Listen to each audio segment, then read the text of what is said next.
तो कैसे हैं आप सब? बहुत अच्छे होंगे। और अपनी गाड़ी अभी थोड़ा सा रुक गई थी, है ना, तो अभी फिर स्टार्ट हो गई है। सो हम लोग नए टॉपिक शुरू करते हैं, जैव अणु, 12th केमिस्ट्री चैप्टर 14, है ना। यहाँ पर जो टॉपिक पढ़ने वाले हैं वो बायो के लिए भी बहुत ज़्यादा यूज़फुल है, साथ ही साथ नीट के लिए, कंपटीशन एग्ज़ाम के लिए भी बहुत ज़्यादा यूज़फुल ये टॉपिक्स है। ठीक है, सीधा हम लोग जैव अणु के फर्स्ट वीडियो में चलते हैं और एकदम छोटी छोटी बातों से निकलते जाएंगे। जो इंपॉर्टेंट उसको मैं बीच में बताते जाऊँगा कि ज़्यादा इंपॉर्टेंट इसको पढ़िए करके। ठीक है, ओके, चलिए तो हम लोग चलते हैं जैव अणु क्या है ना। जैव अणु, तो सबसे पहले बात करते हैं हम लोग इस जैव अणु में हम लोग कार्बोहाइड्रेट की बात करेंगे, हमारा मेन टॉपिक में ही रहेगा, है ना। तो सबसे पहले जैव अणु क्या है उसको समझ लेते हैं थोड़ा सा, है ना। ठीक है, जैव अणु मतलब एक बात आप जानते हो कि मनुष्य या किसी भी जीव का शरीर है कोशिका से मिलकर बना होता है। ठीक है, कोशिका सबसे आधारभूत इकाई है ना। कोशिका में होता है एक जीव द्रव्य, ठीक है, मतलब पहले कोशिका भित्ति होता है, कोशिका झिल्ली होता है, उसके बाद होता है कोशिका द्रव्य। इसको क्या बोलते हैं? कोशिका द्रव्य। केंद्रक को अगर साथ में ले लेना तो कोशिका द्रव्य और केंद्रक को एक साथ हम लोग बोल देते हैं जीव द्रव्य। क्या बोल देते हैं? जीव द्रव्य। अगर केंद्रक को नहीं लेते हैं साथ में तो केवल वो क्या कहलाएगा? कोशिका द्रव्य। जो भी पदार्थ यहाँ पर पाया जाएगा सब कोशिका द्रव्य कहलाएगा। ठीक है, अब केंद्रक को साथ में तो जीव द्रव्य कहलाएगा। ठीक है ना। और यही पूरा किसी व्यक्ति के शरीर का निर्माण करता है ना। तो यही आपको समझना है आगे कि जैव अणु वे निर्जीव जटिल कार्बनिक पदार्थ हैं, है ना। जैव अणु वे निर्जीव जटिल कार्बनिक पदार्थ हैं, निर्जीव है ना वो, याद रखिएगा, जो कि जीवन का आधार बनाते हैं। अब बताइए, जीवन का निर्जीव पदार्थ है, जैसे कि ये मनुष्य को बनाने के लिए किसकी आवश्यकता पड़ेगी? कोशिका। ओके, अब कोशिका को बनाने के लिए बहुत सारे अणु की आवश्यकता पड़ेगी। ठीक है ना, इसमें बहुत सारे अणु की मात्रा होगी, जैव अणु की मात्रा होगी ना। ठीक है, तभी तो ये क्या होगा, ये कार्बन से संबंध होगा ना। ठीक है, तब ये कोशिका द्रव्य का निर्माण करेगा। कोशिका द्रव्य है केंद्रक बनेगा, मतलब एक्चुअली केंद्रक के अंतर्गत आएगा, और केंद्रक है ऊतक बनेगा। ऐसे से पूरा शरीर का निर्माण होगा। मतलब कहा जाए कि पूरा प्राणी की वृद्धि के लिए ये जैव अणु आवश्यक है, जो निर्जीव होते हुए भी सजीव के लिए हमारे लिए आवश्यक है। तो जैव अणु वे निर्जीव जटिल कार्बनिक पदार्थ हैं। अब चलिए, मनुष्य को वृद्धि के लिए, कुछ भी करने के लिए, है ना, या ऊर्जा के लिए कार्बोहाइड्रेट की आवश्यकता पड़ती है। कार्बोहाइड्रेट समझ रहे हो ना, ग्लूकोज वगैरह की आवश्यकता पड़ती है हम लोग को, है ना। तो वो जो ग्लूकोज है वो तो निर्जीव जटिल पदार्थ है, लेकिन हमारे लिए आवश्यक है वो। ठीक है ना, समझ आ रहा है आपको? वो हमारे लिए आवश्यक है, मतलब हमारे शरीर के विभिन्न अंगों का ऊर्जा, उसके निर्माण आदि में सहायक है। ठीक है, तो यही बोला जा रहा है कि जैव अणु वे निर्जीव जटिल कार्बनिक पदार्थ है जो जीवन का आधार बनाते हैं तथा जीवित प्राणी की वृद्धि, पोषण तथा प्रजनन के प्रति उत्तरदायी होते हैं। अब कार्बोहाइड्रेट मिलेगा तो व्यक्ति क्या करेगा? वृद्धि करेगा। ठीक है, वृद्धि करेगा, पोषण करेगा, प्रजनन करेगा, पोषण प्राप्त करेगा, प्रजनन करेगा। ठीक है ना, ऐसा लग रहा है आपको बायो पढ़ रहे हैं करके, लेकिन ये पूरा केमिस्ट्री का चैप्टर है ना। ओके, तो जैव अणु कंप्लीट हो गई। तो हम लोग सीधा चलते हैं, हम लोग जैव अणु में अंतर्गत हम लोग चलते हैं सीधा कार्बोहाइड्रेट में। ठीक है, इसको मैं थोड़ा सा श्रृंखला बताता हूँ क्योंकि आपको दिक्कत हो सकती है। देखिए, पहला आता है जैव अणु। ठीक है, जैव अणु मिलकर क्या बनाता है? कोशिकाएं। क्योंकि गणित वाले होंगे उसको थोड़ा दिक्कत हो जाएगी, इसलिए बता रहा हूँ। जैव अणु कोशिकाएं। कोशिकाएं क्या बनाएगी? ऊतक। ऊतक क्या बनाएगी? ऊतक मिलकर अंग बनाएंगे, शरीर के बहुत सारे अंग बनाएंगे, और अंग मिलकर बनाएंगे अंगतंत्र। बायो वालों को ये सब बिल्कुल बताने की जरूरत नहीं पड़ती है। जैव अणु, कोशिकाएं, ऊतक, अंग, अंगतंत्र, और अंगतंत्र पूरा जीव शरीर का क्या करेगा? निर्माण करेगा। ठीक, ओके। तो अब हम लोग चलते हैं कार्बोहाइड्रेट, सामान्य परिचय में चलते हैं कार्बोहाइड्रेट के, है ना। कार्बोहाइड्रेट क्या है, किस तरह से उसको परिभाषित करेंगे उसको समझिएगा, है ना। चलिए, तो सबसे पहले मैं थोड़ा जानकारी देता हूँ कार्बोहाइड्रेट का, यहाँ से थोड़ा सा डिटेल, क्योंकि मेन पॉइंट ये है आपका। मेन परिभाषा मैं लास्ट में दूंगा, पहले नॉर्मल देख लेते हैं। लेकिन जब लिखते समय आप क्या करोगे? मेन परिभाषा को पहले लिखोगे और कुछ डिटेल्स को नीचे में लिखो, इसको इन्वर्टेड कॉमा में डाल दीजिएगा, है ना। तो कार्बोहाइड्रेट का शाब्दिक अर्थ कार्बन का हाइड्रेट, मतलब कार्बन है उसके साथ क्या होना चाहिए? हाइड्रोजन, और ऑक्साइड ऑक्सीजन। ठीक है ना, तो हाइड्रेट मतलब हाइड्रोजन से संबंधित है, याद रखिएगा। तो कार्बोहाइड्रेट का शाब्दिक अर्थ होता है कार्बन का हाइड्रेट, है ना, जो कि कार्बन जो कि बोल रहा है, मतलब कौन किसको बोल रहा है, कार्बोहाइड्रेट को, है ना, जो कि कार्बन, हाइड्रोजन, ऑक्सीजन आदि तत्वों से मिलकर बना होता है। ठीक है, और कार्बोहाइड्रेट का समान सूत्र है आपका CXH2O(Y). ठीक है ना, इसको एक बार समझिएगा ध्यान से, CXH2O(Y). अब इसका मतलब क्या होता है? इसका मतलब ये है कि मान लो जाए X का मान, कार्बन की संख्या 6 है। कितना है? 6, है ना। Y की संख्या भी 6 होगी, है ना। अब यहाँ पर बहुत जगह क्या होता है कि वाई की संख्या क्या होती है, कम भी होती जाती है, जो आगे हम लोग पढ़ते जाएंगे, है ना। तो इसका हम लोग सूत्र में देखें तो CX का मान 6 और H2 है ना, तो H2 है ना, और इसके साथ गुना है वाई का मान कितना है? 6 है। तो 6 दूनी कितना हो गया? 12। तो H क्या हो जाएगा? 12। ठीक है, H क्या हो जाएगा? 12।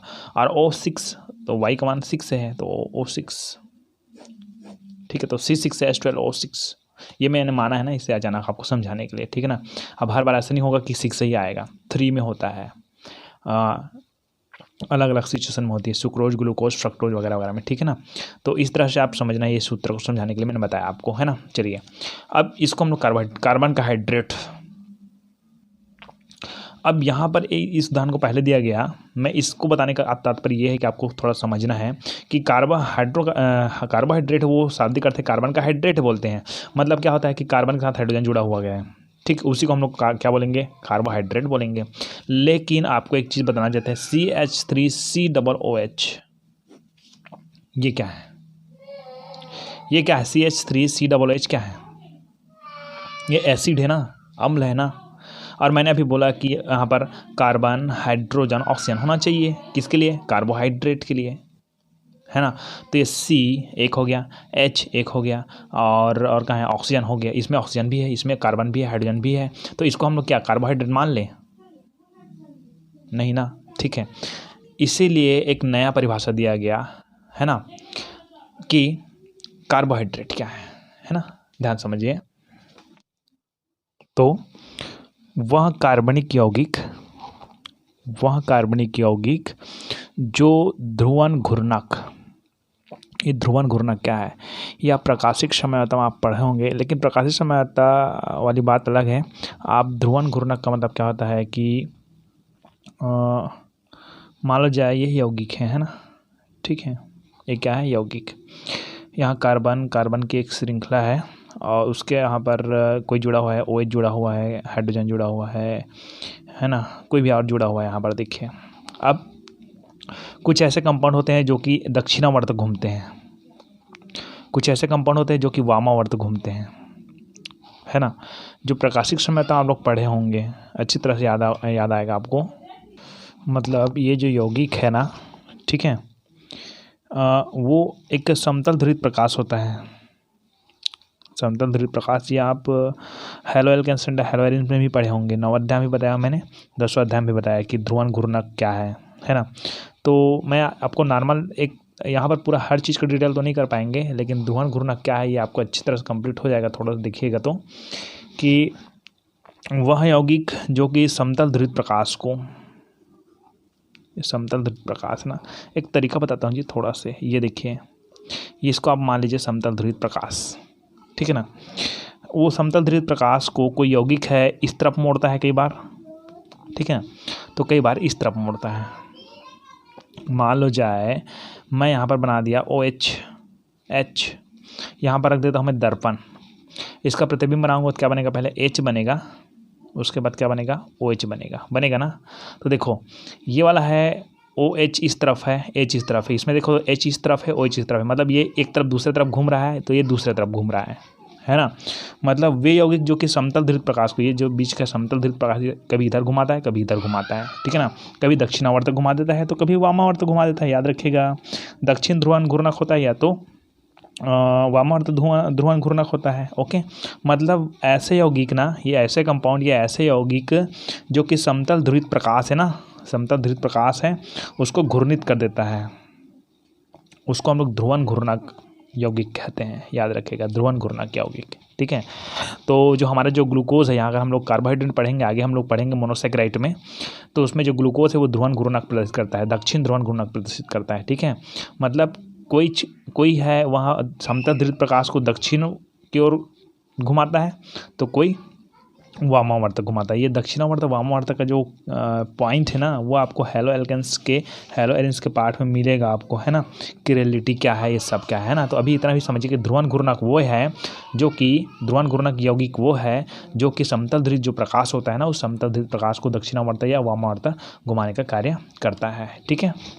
ओके, तो इसका परिभाषा देखें कि वह कार्बनिक यौगिक, कार्बोहाइड्रेट के बारे में बात कर रहे हैं ना, तो वह कार्बनिक यौगिक जो कि ध्रुवन घूर्णक पॉलीहाइड्रोक्सी एल्डिहाइड या, तथा मत लिखिए यहाँ पर, या वह कार्बनिक यौगिक जो कि ध्रुवन घूर्णक पॉलीहाइड्रोक्सी एल्डिहाइड या पॉलीहाइड्रोक्सी कीटोन युक्त होता है। मतलब जो जो कार्बोहाइड्रेट है ना, उसमें हाइड्रोक्सी रहेगा, क्या रहेगा, हाइड्रोक्सी, और उनके साथ और क्या रहेगा, एक साथ एल्डिहाइड रहेगा, या तो क्या रहेगा, कीटोन रहेगा। यहाँ पर पॉलीहाइड्रोक्सी एल्डिहाइड रहेगा या तो पॉलीहाइड्रोक्सी कीटोन रहेगा, लेकिन हाइड्रोक्सी दोनों में दिखाई देगा आपको, क्लियर है। तो वह कार्बनिक यौगिक जो कि ध्रुवन घूर्णक पॉलीहाइड्रोक्सी एल्डिहाइड या पॉलीहाइड्रोक्सी कीटोन युक्त होते हैं, अर्थात इसका जल अपघटन कराने पर इसी प्रकार का यौगिक, किसी प्रकार का, कि बता देता हूँ, ये मान लो जाए आपका कार्बोहाइड्रेट है, तो ये किसका बना है बोल रहा है पॉलीहाइड्रोक्सी एल्डिहाइड। चलो, ये पॉलीहाइड्रोक्सी एल्डिहाइड का बना होता है, ठीक, ओके। अब इसका हम लोग कराते हैं जल अपघटन। तो जल अपघटन कराएंगे तो किस में टूटना चाहिए, वो एल्डिहाइड में ही टूटना चाहिए, हाइड्रोक्सी में टूटना चाहिए। यदि हाइड्रोक्सी कीटोन है, ये ग्लूकोज है, सॉरी ये कार्बोहाइड्रेट है मान जाए, तो ये किससे बना है बोलेंगे, ये पॉलीहाइड्रोक्सी एल्डिहाइडों से, हाइड्रोक्सी से बना है। इसका जल अपघटन कराएंगे तो उसी में टूटेगा। बस यही समझना है कि वह कार्बनिक यौगिक जो कि ध्रुवन घूर्णक पॉलीहाइड्रोक्सी एल्डिहाइड या पॉलीहाइड्रोक्सी कीटोन युक्त होता है, अर्थात इसका जल अपघटन कराने पर इसी प्रकार का यौगिक, किसी प्रकार का, पॉलीहाइड्रोक्सी एल्डिहाइड या, ये कोष्टक में लिख दीजिएगा, पॉलीहाइड्रोक्सी एल्डिहाइड या पॉलीहाइड्रोक्सी कीटोन देता है, कार्बोहाइड्रेट कहलाता है, ठीक है। मतलब जो चीज़ से, जैसे कि 2 और 2 से हम लोग किसी चीज़ को जोड़ेंगे तो 4 बनेगा भैया, और 4 को तोड़ेंगे तो क्या टूटेगा, 2 और 2 में ही टूटेगा। ऐसे भी टूट सकता है 1 + 1 + 1 + 1, या तो 3 + 1 में ही टूट सकता है। लेकिन ये बात अलग है, मैं ये बता रहा हूँ कि 2 और 2 को हम लोग ऐड किए तो 4 बना, 4 को अगर तोड़ना है बराबर भागों में तो 2 और 2 का टूटेगा। मतलब जिस चीज़ों से बना है उसी टाइम टूटेगा, वही क्या है, आपका कार्बोहाइड्रेट। यही बोला जा रहा है आपको कि पॉलीहाइड्रोक्सी एल्डिहाइड है ना, तो वो पॉलीहाइड्रोक्सी एल्डिहाइड से बना है ना, तो पॉलीहाइड्रोक्सी एल्डिहाइड में ही टूटेगा या एल्डिहाइड में ही टूटेगा, कीटोन में टूटेगा। इस तरह से कार्बोहाइड्रेट का परिभाषा कंप्लीट। वर्गीकरण चलते हैं, वर्गीकरण बहुत ही ज़्यादा लंबा है, एक एक का अलग अलग वर्गीकरण होता है ना। तो मैं इसमें ज़्यादा लिख नहीं पाऊँगा, आपको डिटेल को मैं नॉर्मल आपको बताते जाता हूँ। वर्गीकरण देखते हैं, सबसे पहले आता है स्वाद के आधार पर। स्वाद के आधार पर एकदम ध्यान से सुनिएगा, क्योंकि ना इसमें क्या होता है, दिक्कत मैं नहीं लिखता हूँ उसको, आप क्या करते हो, ध्यान से नहीं सुन पाते हो, देखिए, है ना। तो स्वाद के आधार पर पहला आता है शर्कराएँ, ठीक है ना। तो इस समूह के जो कार्बोहाइड्रेट होते हैं, ध्यान सुनिएगा कि शर्करा एक अशर्कराएँ होंगी। तो पहला स्वाद के आधार पर शर्करा, तो इस समूह के जो कार्बोहाइड्रेट होते हैं वो स्वाद में मीठे होते हैं, ठीक है ना। स्वाद में क्या होते हैं, मीठे होते हैं, और मीठे होने के कारण इसे हम लोग क्या कहते हैं, शर्कराएँ कहते हैं। क्या कहते हैं, शर्कराएँ कहते हैं। एग्जाम्पल के लिए आपका जाएगा ग्लूकोज, है ना, और सुक्रोज, ठीक है। स्वाद के आधार पर पहला नंबर का वर्गीकरण है ना ये, ठीक है। पहला नंबर का वर्गीकरण किसके आधार पर किया मैंने, स्वाद के आधार पर, ठीक है।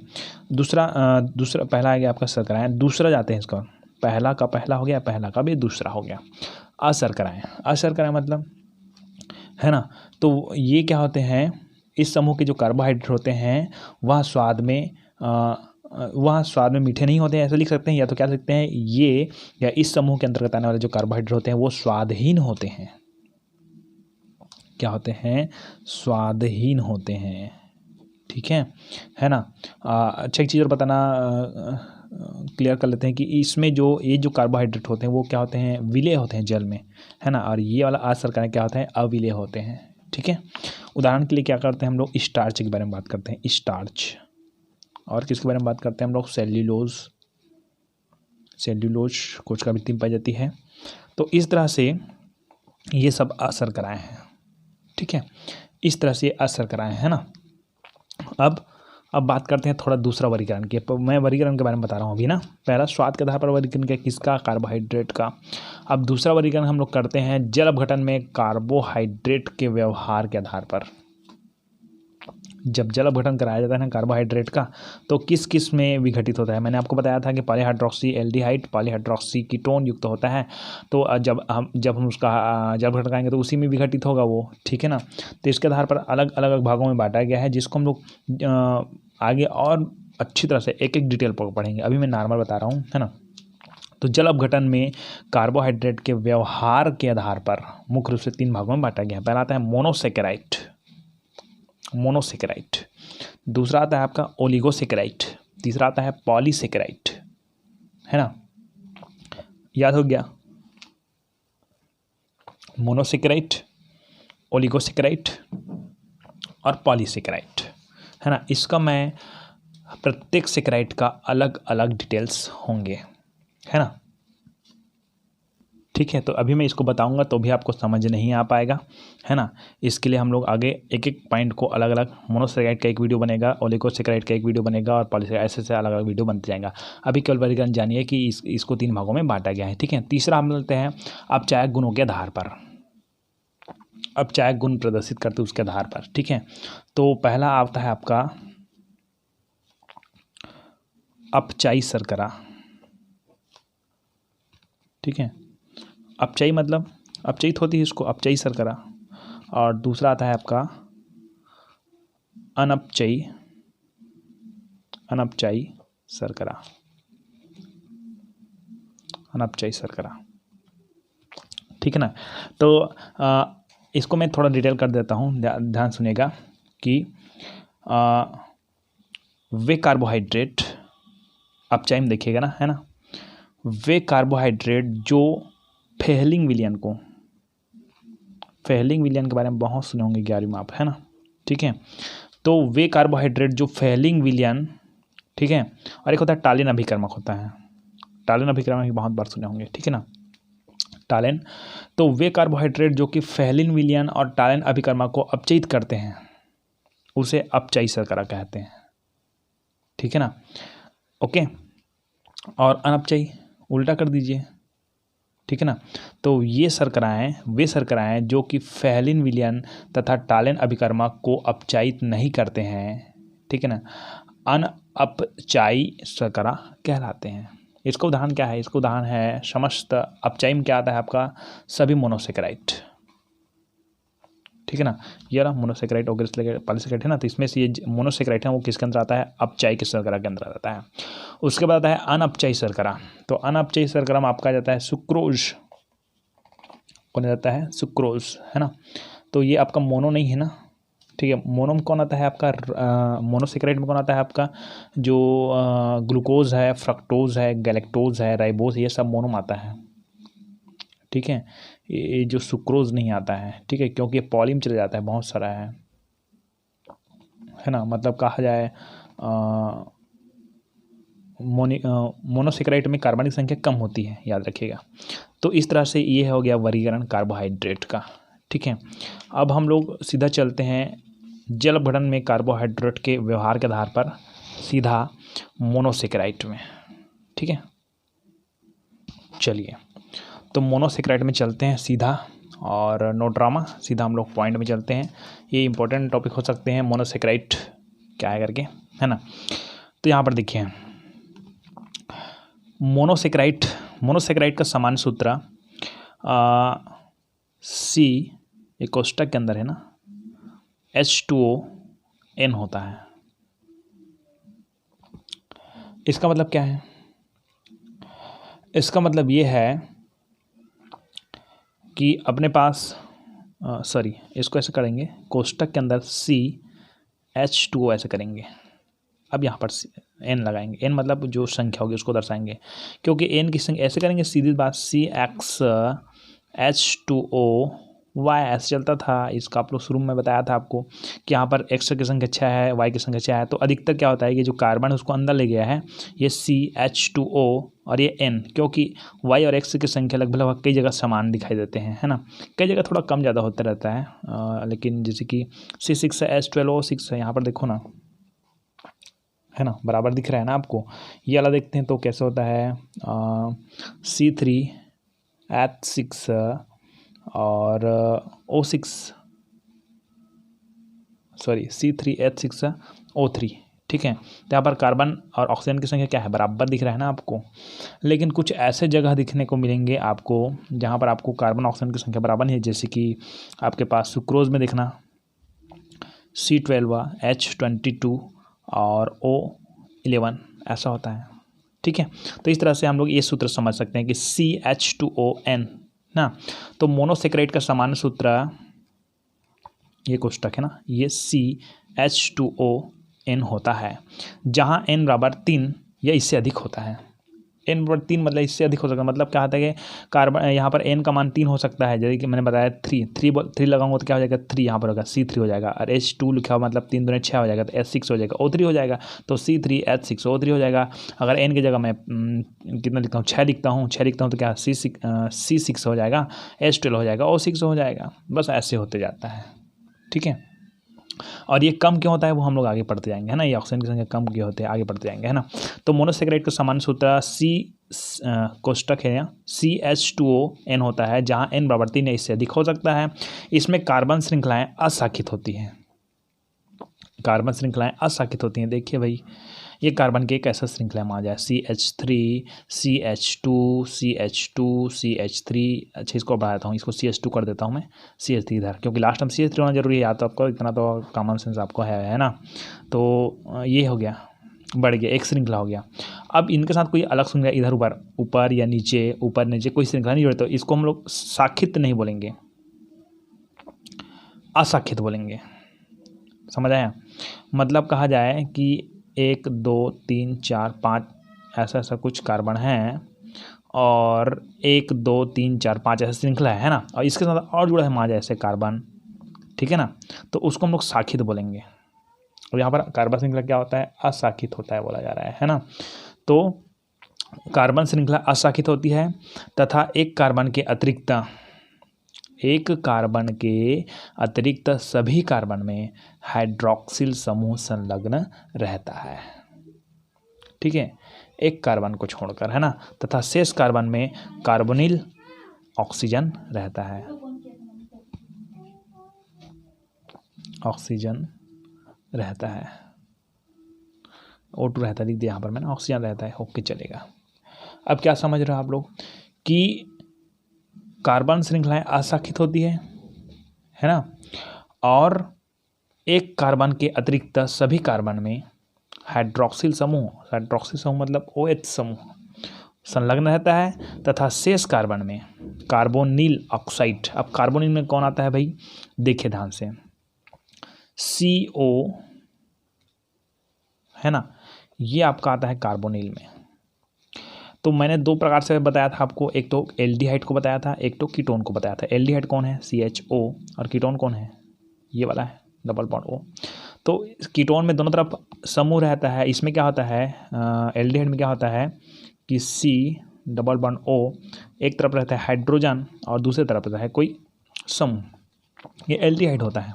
और कीटोन में क्या होता है कि C डबल बॉन्ड O, तो दोनों तरफ समूह रहता है, यही ना, मतलब इसमें से कोई कार्बोनिल समूह होना जरूरी है ना, मतलब ये होगा ही दोनों कार्बोनिल समूह, है ना, तभी वो क्या करेगा आपका कार्बोहाइड्रेट, शुरू में मैंने बताया था आपको, है ना। चलिए, तो एक बात तो क्लियर हो गई आपको कि कार्बोनिल समूह होना चाहिए, चाहे वो एल्डिहाइड हो चाहे वो कीटोन हो, ठीक है।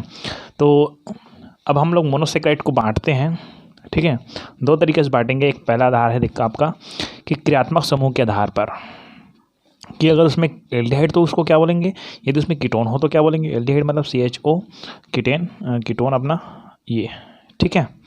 तो चलते हैं, देखिए, है ना, क्रियात्मक समूह के आधार पर बांटते हैं मोनोसेक्राइड को। मोनोसेक्राइड क्या है और मोनोसेक्राइड को समझिए, ऐसा आएगा तब इतना पूरा कंप्लीट लिखिएगा आपको, है ना। चलिए, तो पहला बात देखते हैं कि मोनोसेकेराइड में हाइड्रोक्सिल समूह के अतिरिक्त, हाइड्रोक्सिल तो होगा ही होगा, बताया मैंने, ठीक है, चाहे कीटोन हो चाहे एल्डिहाइड हो, हाइड्रोक्सिल तो रहेगा ही रहेगा, है ना। तो मोनोसेकेराइड में, अच्छा यहाँ पर एक चीज़ और बता देता हूँ थोड़ा से, क्योंकि यहाँ पर आपको जब तक उदाहरण नहीं दूंगा तब तक क्लियर नहीं हो पाएगा, कि यहाँ पर बताया था मैंने कि कार्बन श्रृंखला अशाखित होता है, एक कार्बन के अतिरिक्त सभी कार्बन में हाइड्रोक्सिल होता है, OH होता है ना, ठीक है, और शेष में क्या रहता है, कार्बोनिल रहता है। तो एक उदाहरण भी बता देता हूँ, जैसे कि हमारे पास है ग्लिसरॉल्डिहाइड, देखते हैं CHO CHOH और CH2OH, है ना। तो इस तरह से ये सूत्र है हमारा जाए, है ना। एल्डोट्राइओज है ये ग्लिसरॉल्डिहाइड कह सकते हैं इसको हम लोग D+ ग्लिसरॉल्डिहाइड। ये D+ क्यों है वो आगे बताऊंगा मैं, ठीक है। दक्षिणावर्त घूमता है कि वामावर्त घूमता है, इसलिए लिखा गया है करके, है ना। चलिए, तो CHOH इसको अलग अलग बनाया तो इस तरह से दिखाई देगा आपको, एक कार्बन यहाँ और एक हाइड्रोजन इधर, ये वाला हाइड्रोजन और ये वाला ऑक्सीजन। तो आप बताइए, इसको देखकर आपको बता सकते हो कि इसमें एल्डिहाइड है कि कीटोन है करके। देखो यहाँ पर एक और यहाँ पर एक रहेगा, तो एल्डिहाइड क्या है, मैंने बताया था आपको, एक हाइड्रोजन इधर और एक समूह इधर रहेगा, ठीक है, और डबल बॉन्ड के साथ क्या रहेगा, ऑक्सीजन रहेगा। तो यहाँ पर हाइड्रोजन है, यहाँ पर देखो हाइड्रोजन जुड़ा है, मतलब ये एल्डिहाइड से संबंधित है। अगर कीटोन होता तो दोनों तरफ क्या होता, समूह होता, ठीक। चलिए, तो और ये C ये वाला है ना, और एक तरफ OH, एक तरफ C, ये 3 और CH2 है क्या, तो यहाँ पर OH और यहाँ पर 2 हाइड्रोजन है ना, तो एक हाइड्रोजन इधर एक हाइड्रोजन इधर। तो देखिए इसको भी क्लियर कर देता हूँ मैं कि यहाँ पर कार्बन श्रृंखला अशाखित होती है, तो ये कार्बन में और दूसरा कार्बन नहीं जुड़ा है अपने पास, ठीक है ना। सॉरी, कार्बन लिख दिया मैं, हाइड्रोजन ही, ठीक है। इस कार्बन के साथ और कोई कार्बन से जुड़ा नहीं है, कार्बन की एक शाखा नहीं है, यहाँ पर एक और कार्बन होता है, इस कार्बन के साथ और दूसरा कार्बन जो तो शाखित बोलते हैं ना।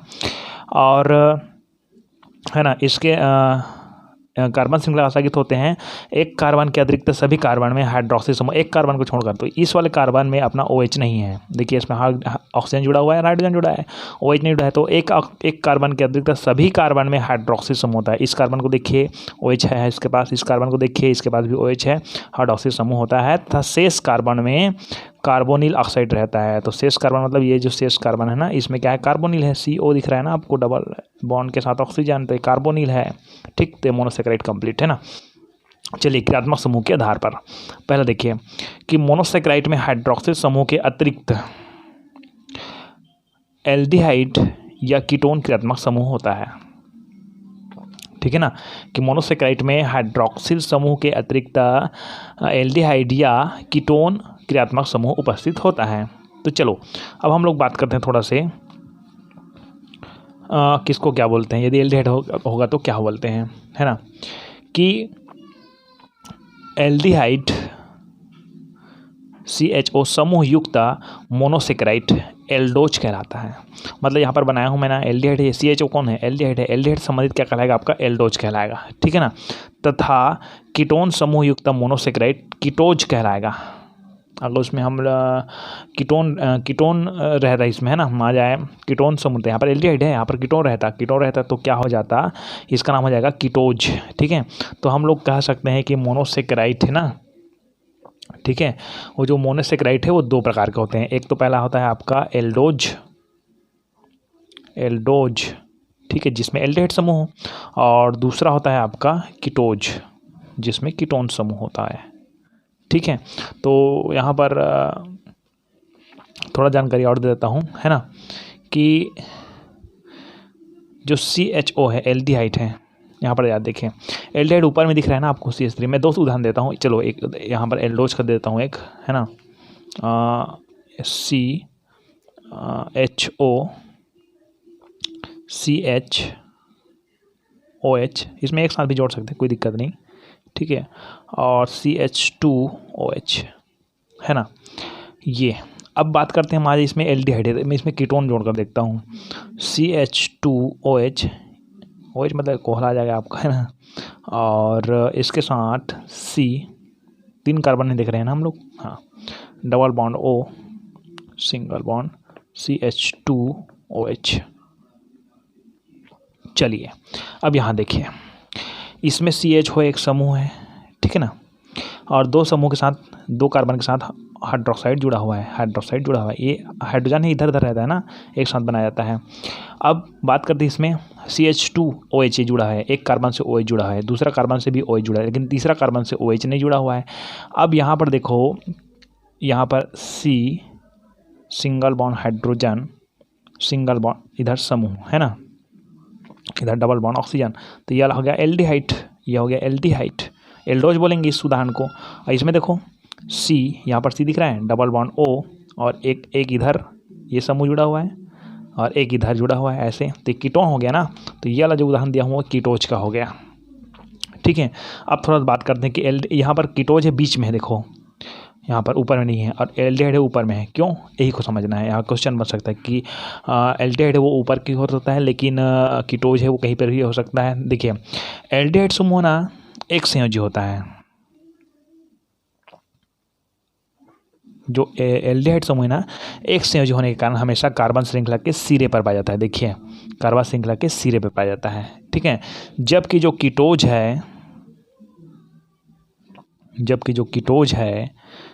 है वहाँ द्विसंयोजी होने के कारण श्रृंखला में कहीं भी पाया जाता है। देखो बीच में पाया जाता है, केवल ऊपर में पाया जाएगा, तो कहीं पर भी पाया जा सकता है। ये थोड़ा सा आपको समझना है मोनोसेक्राइड के बारे में। तो ये हो गया आपका क्रियात्मक समूह के आधार पर बांटे हम लोग मोनोसेक्राइड को, ओके, ठीक है। अब दूसरा हम लोग चलते हैं कार्बन परमाणु की संख्या के आधार पर, है ना। तो कार्बन परमाणु की संख्या के आधार पर देखते हैं। तो अच्छा, उसका नाम नहीं बताया क्या, मैं उदाहरण दे उसका, यहाँ पर 2 उदाहरण दिया था ना आप लोगों को, है ना, एक एल्डोज है, एक कीटोज है ना। तो एल्डोज को क्या बोलेंगे हम लोग, ग्लिसरैल्डिहाइड,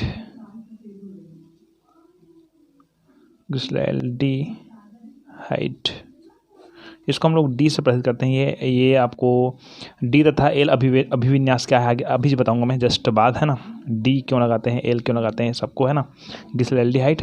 और इसका नाम हो जाएगा आपका डाई हाइड्रोक्सी, यहाँ पर 2 OH है, 2 तो डाई हाइड्रोक्सी एसीटोज हो जाएगा। ये कीटोज है ना, एसीटोज, याद रखिएगा, नाम अजीब अजीब लगता है ना। ये ग्लिसरैल्डिहाइड है ना, और ये क्या है, कीटोन है, तो डाई हाइड्रोक्सी एसीटोज, ये इसको और बोलते हैं कीटोट्राइओज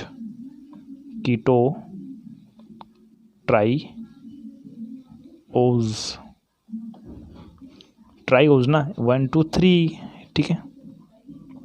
इसको एल्डो ट्राइओज भी बोलते हैं। कीटो है, कीटो और ये है एल्डो है, तो एल्डो ट्राइओज ऐसा बोल सकते हैं, ठीक। चलिए, तो हम लोग चल रहे थे कार्बन परमाणु की संख्या के आधार पर। तो कार्बन परमाणु की संख्या के आधार पर मोनोसेक्राइड को वर्गन देखिए ध्यान से, ज़्यादा कुछ नहीं है। पहला हम लोग बात करते हैं वर्ग की कि एल्डोज है कि कीटोज है, ठीक है ना। अगर यहाँ पर लिख देता हूँ मैं कार्बन परमाणु की संख्या,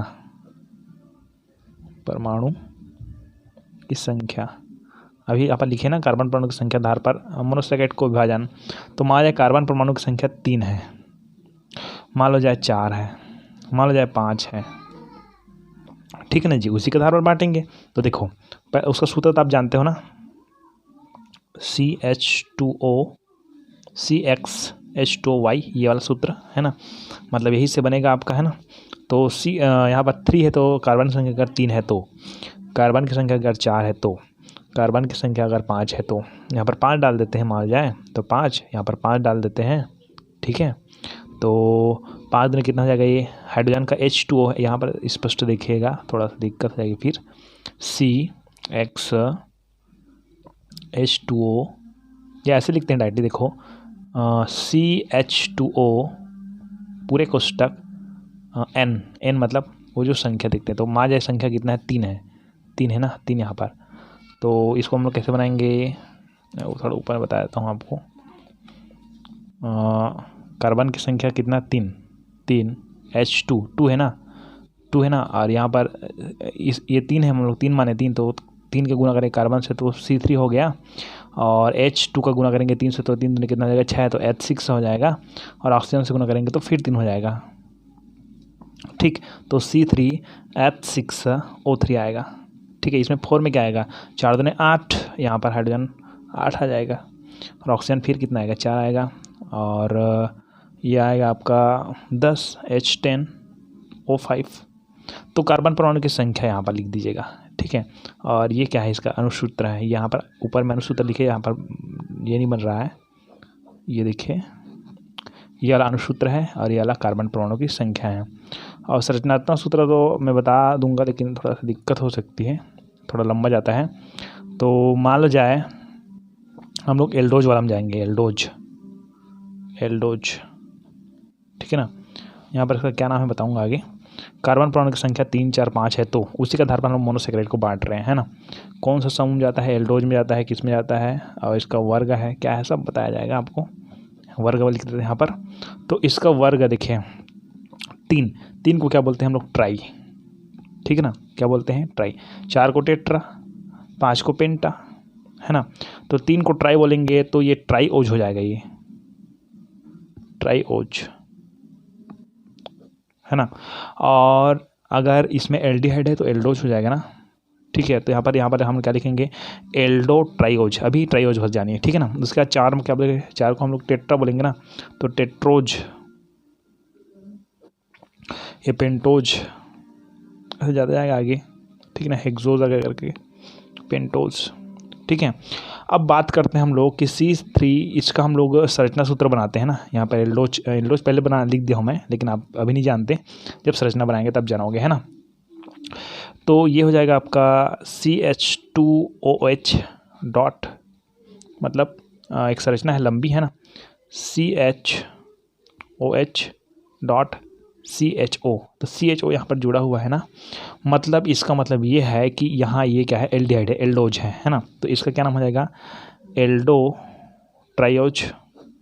इसका नाम हो जाएगा आपका Aldo tetrose, Aldo pentose, Aldo hexose, ऐसे होता जाएगा, है ना। तो इस तरह से, है ना। अब क्या होता है कि इसका संरचना बनाना है हमारा, है ना। इसका संरचना मैं नीचे बना के दिखाता हूँ CH2 वाले का। यहाँ पर देखो CHO है ना, तो मैंने आपको बताया था कि एल्डिहाइड समूह सबसे शीर्ष में रहता है, ठीक है ना, सिरे पर रहता है। तो यहाँ पर CHO ये वाला भाग हो गया, ठीक है, और CHOH लिखा है ना, CHOH ये हो गया, और एक है CH2OH, ठीक।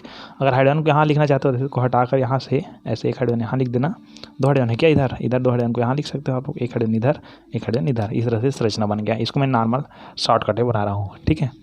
तो उसी तरह से दूसरा देखते हैं हम लोग, C4H8 है ना, ठीक है। तो क्या है, एक बल बढ़ेगा आपका, CH2OH रहेगा, है ना, और क्या रहेगा, CHOH है, इसकी संख्या बढ़ जाएगी क्योंकि यहाँ पर कार्बन 4 हो गया है। तो CHOH ये है ना, इसको 2 बार लिखना पड़ेगा, तो 2 से अच्छा है ऐसे करके कोष्टक करके 2 बार ऐसे लिख दो, और यहाँ पर CH है उसको रखने दो, ठीक है। इसमें क्या होगा, 5 बार 3 बार हो जाएगा ये, तो CH2OH CHOH3 CHO, इसका संरचना बनाना आ जाएगा नीचे में आपको, ठीक है। तो ये सब क्या है आपका, किसके आधार पर बांटा गया है, कार्बन परमाणु की संख्या के आधार पर। संख्या बढ़ रहा है उसके आधार पर एल्डो ट्राईओज है, एल्डो टेट्रोज है, एल्डो पेंटोज है, ठीक है ना। इन सब का अलग अलग उदाहरण है, जैसे कि ट्राईओज वाले में कौन आता है, ग्लिसरैल्डिहाइड आता है। मैंने इसके जस्ट पीछे उदाहरण दिया था 3 वाले में ग्लिसरैल्डिहाइड होता है, एक को आपको याद करना पड़ेगा, ग्लिसरैल्डिहाइड होता है। 4 वाले में कौन होता है, थ्रियोज होता है, थ्रियोज, है ना। 5 वाले में क्या होता है, राइबोज होता है या जाइलोज होता है। मैं 6-7 तक नहीं जा रहा हूँ, ठीक है। इस तरह से, है ना, ये हो गया। अब हम लोग चलते हैं थोड़ा सा कीटोज में चलते हैं, मतलब कार्बन की संख्या। यहाँ पर यार थोड़ा सा मैं रफ कार्य कर दिया, यहाँ पास जगह बनेगा नहीं बनेगा, ठीक है। तो मैं उदाहरण को बोलूँगा, यहाँ से आप समझिएगा। ये वाला जो खंड है उसका खंड कौन सा बनाएंगे हम लोग, ये उदाहरण वाले खंड को गैप कर देते हैं। इसका खंड ये वाला हो गया और इसका खंड ये वाला हो गया, ठीक है। इसका खंड तो ये रहेगा, इसका खंड रहेगा। हम लोग कीटोज में चलते हैं, ठीक है। तो इसको क्या बोलेंगे, 3 होगा ना। उसके बाद कितना रहेगा इसमें, 4, 5, 3 तक ही उदाहरण देखते हैं। इसका सूत्र देखते हैं, ठीक है। टियारफेन,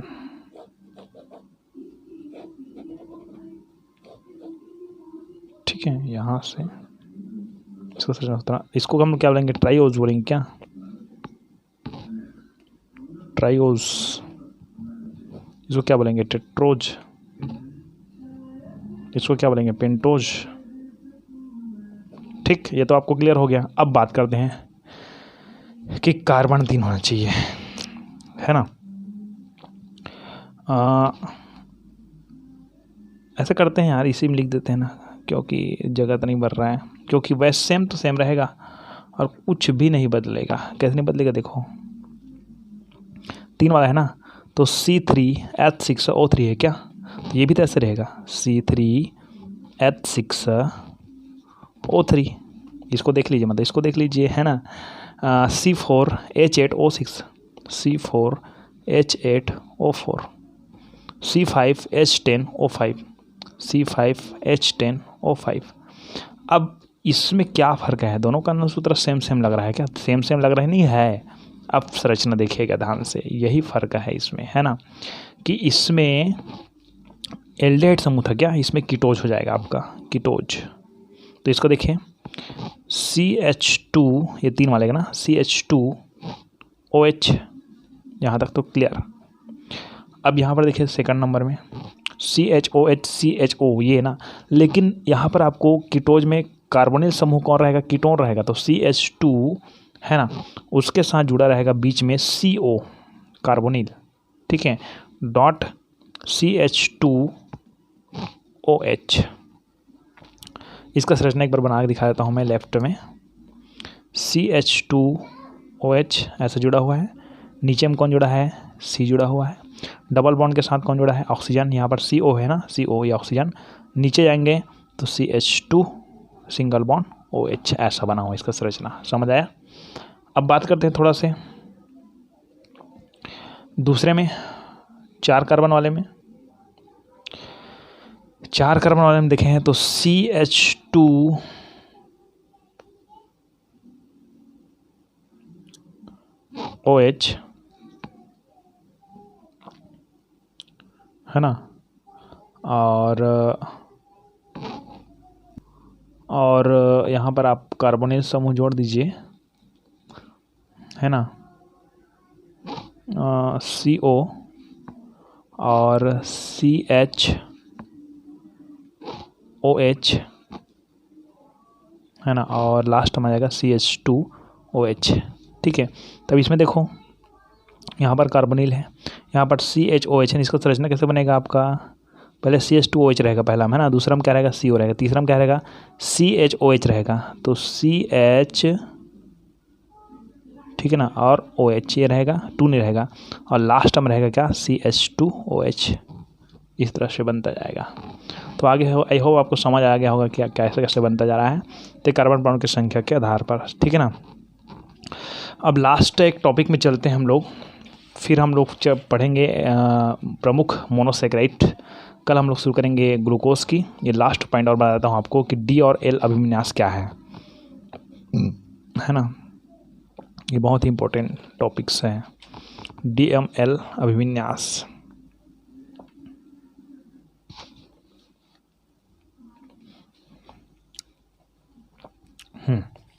देखिए, मोनोसेक्राइड के नाम से जुड़े, है ना, DML पूर्व लग्ना अभिविन्यास को प्रदर्शित करता है कि वो जो यौगिक है वो दक्षिणावर्त घूमता है कि वामावर्त घूमता है। मैंने आपको शुरू में बताया था, ठीक है। दक्षिणावर्त घूमेगा तो क्या लगाएंगे और वामावर्त घूमेगा तो क्या लगाएंगे, यही आपको समझना है, ठीक है। दक्षिणावर्त और वामावर्त के बारे में बात करेंगे थोड़ा से। चलिए, अब मान लो जाए मैं बात करता हूँ ग्लूकोज की या ग्लिसरॉल्डिहाइड की, किसी करेंगे, कोई दिक्कत नहीं। यहाँ लिख देता हूँ मैं CHO। अभी यहाँ पर पूरा डिटेल उसको पढ़ूंगा नहीं, है ना। अब देखिएगा ध्यान से, वो बनते जाएगा CHO। और मैं यहाँ से जोड़ देता हूँ एक कार्बन के साथ, CHO एक कार्बन के साथ हाइड्रोक्साइड। आप तो जानते हो कि एक कार्बन को छोड़कर बाकी सब कार्बन के साथ कौन जुड़ा होना चाहिए, हाइड्रोक्साइड जुड़ा होना चाहिए। अब दोनों तरफ मत जोड़ देना भैया, दिक्कत हो जाएगी फिर, है ना। दूसरा देखते हैं, और तीसरा 1 2 3 4 तक जाते हैं, ज़्यादा नहीं, ठीक है। और यहाँ हम लोग देते हैं HO,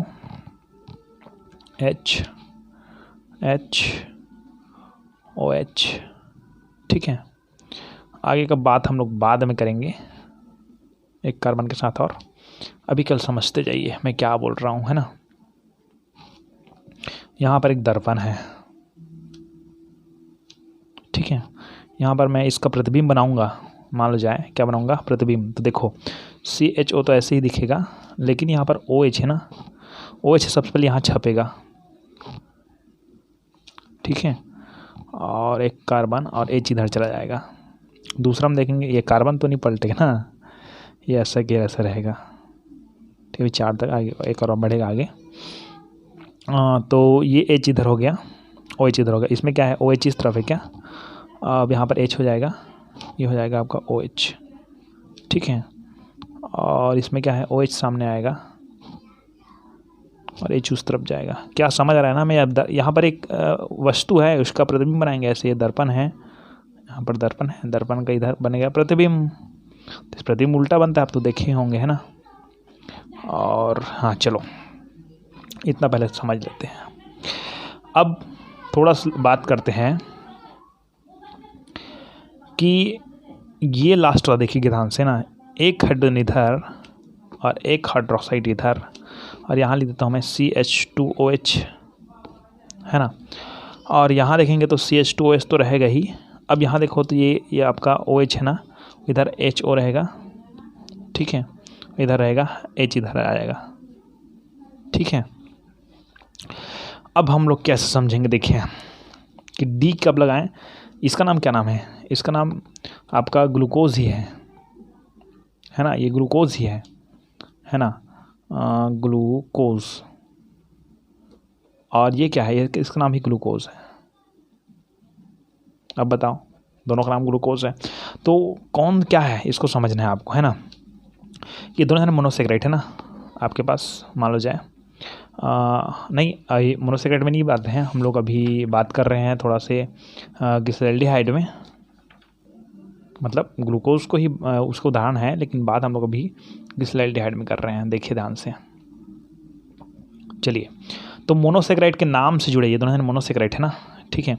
तो मोनोसेकेराइड के नाम से जुड़े D एवं L, इसके ग्लूकोज के सामने मैं D जोड़ूंगा या तो L जोड़ूंगा। तो यार पूरा नहीं दिख पा रहा है, इसके जस्ट सामने जहाँ पर मैंने जो ग्लूकोज लिखा है, यहाँ सामने मैं D जोड़ूंगा या तो L जोड़ूंगा, ठीक है ना। तो कैसे जोड़ेंगे, ध्यान समझिएगा कि मोनोसेकेराइड के नाम से जुड़े DML पूर्व लग्न अभिविन्यास को प्रदर्शित करते हैं, है ना। यदि ग्लिसरॉल्डिहाइड के फिशर प्रक्षेपण, ये फिशर एक वैज्ञानिक का नाम था जिसने यहाँ पर शोध किया गया है भैया, है ना। खोज नहीं की है, अन्वेषण के एक प्रकार से कह सकते हैं। देखिए मैं ग्लिसरॉल्डिहाइड वाला बता रहा हूँ, CHO, ठीक है। तो यदि ग्लिसरॉल्डिहाइड के फिशर प्रक्षेपण में OH समूह, मान लो जाए कौन समूह है, OH समूह है, वहाँ OH समूह असम्मित कार्बन परमाणु पर, ये जो असम्मित कार्बन परमाणु है उस कार्बन परमाणु पर दाईं ओर स्थित होता है, मान लो जाए, ठीक है, दाईं ओर स्थित होता है। याद रखिएगा ध्यान से, यही बात को आपको समझना है कि यदि ग्लिसरॉल्डिहाइड के फिशर परीक्षण में OH समूह, यहाँ पर OH इस तरफ है, इस तरफ है, इस तरफ है, इस तरफ है, ये है, देखिए लास्ट वाले बता रहा हूँ मैं, है ना, ठीक है। तो यहाँ पर यदि ग्लिसरॉल्डिहाइड के फिशर प्रक्षेपण, ये वैज्ञानिक का नाम है, फिशर प्रक्षेपण में OH समूह है असम्मित कार्बन परमाणु पर दाईं ओर स्थित होता है, ठीक है। असम्मित कार्बन परमाणु पर कहाँ पर होता है, दाईं ओर स्थित होता है ना। चलो यहाँ पर बात करते हैं हम लोग असम्मित ना, असम्मित मतलब 2 को सम्मित बोलेंगे बराबर को, 3 को असम्मित बोलेंगे। ठीक है, तो यहाँ पर देखो एक OH 2 H 3 OH, 3 OH इधर है और ओनली एक OH इधर है। ठीक है, तो ये वाला साइड देखते हैं ना, ये आपका कौन सा क्षेत्र हो गया, दायां और हो गया, अरे कौन सा हो गया, बायां हो गया, हो गया दायां, अरे क्या हो गया, बायां। तो यदि ग्लिसरॉल्डिहाइड के फिशर प्रक्षेपण में OH समूह असम्मित कार्बन परमाणु पर दाईं ओर स्थित होता है, ये देखिए ये वाला जो भाग है आपका, ठीक है, OH समूह ना, वो कहाँ है, दाईं ओर है, दाईं ओर है। ठीक है, दाईं ओर स्थित होता है, तो दाईं ओर स्थित होता है तो उसे डी ग्लिसरॉल्डिहाइड कहते हैं। तो यहाँ पर क्या लिखेंगे हम लोग, डी ग्लूकोज। यहाँ पर क्या लिखेंगे हम लोग, नीचे देखो, यहाँ पर लिखेंगे हम लोग, ठीक है, डी ग्लूकोज लिखेंगे इसको, है ना। अब और OH समूह बाईं ओर स्थित होता है तो उसे एल ग्लिसरॉल्डिहाइड कहा जाता है। बाईं ओर स्थित होता है मतलब जो असम्मित वाला है भाग, यहाँ पर देखिए ये वाला जो भाग, सॉरी नीचे कर देते हैं थोड़ा सा, ये वाला भाग देख लीजिए, OH है कौन सा, बाईं ओर, ये बाईं ओर है, अरे कौन सा ओर है, दाईं ओर है, तो बाईं ओर स्थित होता है तो उसको क्या बोलेंगे हम लोग, L L L L glucose. अब इसमें माइनस भी यूज़ करते हैं, ठीक है ना, डी प्लस और एल माइनस, इस तरह से यूज़ कर सकते हैं। तो ये DML अभिविन्यास है, ठीक है ना, इसका और डिटेल में आगे करूँगा, है ना। डी और मोनोसैकेराइड में डी और एल विन्यास निर्दिष्ट कराएंगे, आगे आप लोग क्वेश्चन आएगा। ठीक है, इस तरह से आप नॉर्मल, अभी मैं समझाया, ज़्यादा अच्छी तरह से नहीं समझाया इसको। ठीक है, ओके।